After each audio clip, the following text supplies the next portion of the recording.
Dans le but d'échanger et surtout d'apaiser la situation du pays, le président malien Ibrahim Boubacar Keïta a initié une série de rencontres avec la classe politique malienne. Jeudi, le chef de l'opposition malienne, Soumaïla Cissé, a été la première personnalité reçue au palais présidentiel. Au cours de cette rencontre, Soumaïla Cissé a fait part de ses préoccupations concernant la situation sécuritaire dans le pays et les prochaines échéances électorales.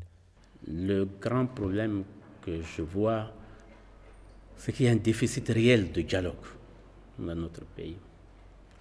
Nous l'avons souhaité à l'opposition, nous avons demandé, et j'ai redemandé, que nous ayons des concertations nationales, que nous puissions discuter de tout. Les problèmes de sécurité, les problèmes institutionnels, les problèmes de gouvernance. En ce qui concerne les élections communales du 20 novembre, l'opposition a exprimé la crainte qu'elles ne puissent avoir lieu à cause de l'insécurité dans le pays.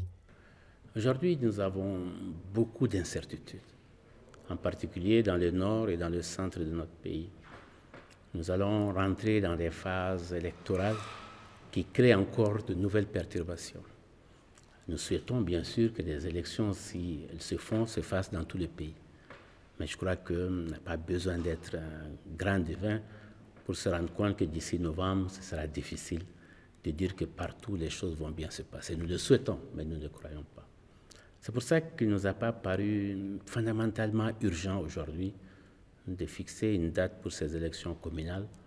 Des propositions concrètes ont été faites par les deux partis selon Soumaïla Cissé, qui salue la capacité d'écoute du président Keïta. L'opposition attend de voir la suite qui sera donnée à cette préoccupation.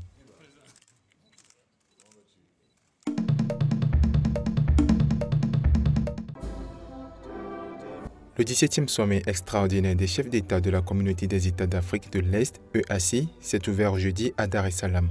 Au cœur de ce conclave, la crise au Burundi. Aucun calendrier n'a été fixé concernant notamment la suite des pourparlers entamés avec l'opposition. Malgré les défis auxquels font face les habitants du Burundi, notre communauté fait ce qu'elle peut pour ramener la paix dans le pays.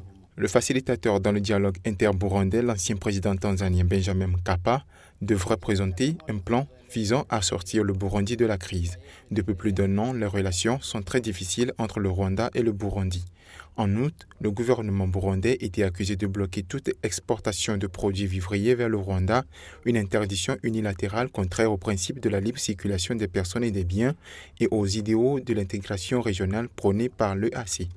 L'examen de l'accord de partenariat économique avec l'Union européenne était également au programme de cette rencontre avec les chefs d'État de l'EAC. Bruxelles a autorisé la signature de cette convention avec le Burundi, le Kenya, l'Ouganda, le Rwanda et la Tanzanie le 20 juin dernier. Néanmoins, des indiscrétions font état d'un refus de la Tanzanie et du Burundi de signer le dit accord.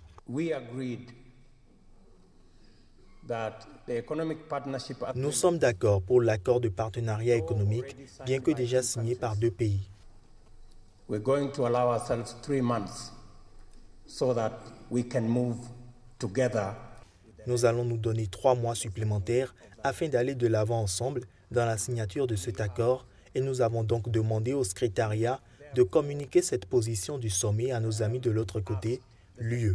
To communicate that position of the summit to our friends on the other side in the EU.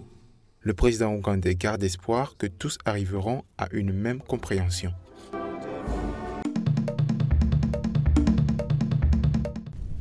À 16 ans, Modi Keng est l'un des meilleurs jockeys du Lesotho.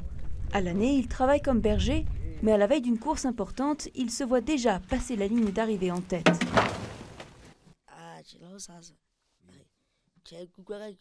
Je serais hyper content de gagner, parce que je serais fier d'avoir gagné une course professionnelle devant tout le monde, devant tous les propriétaires.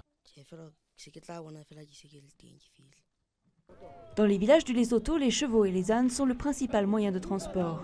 Les courses hippiques sont l'occasion de célébrer cette culture. Elles attirent des centaines d'amateurs.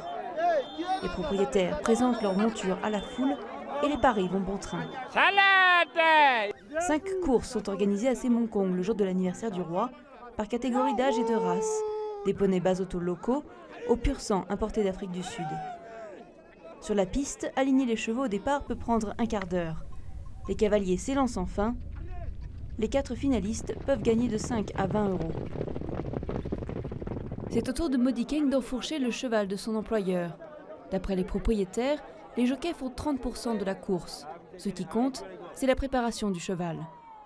Modikeng termine 4e, juste de quoi sauver l'honneur.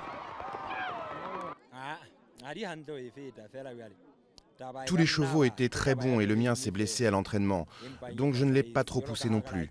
On fera mieux la prochaine fois quand la blessure sera guérie. Mais le héros du jour, c'est le propriétaire de Tolkelot, où parle beaucoup, un pur sang qui ne perd jamais.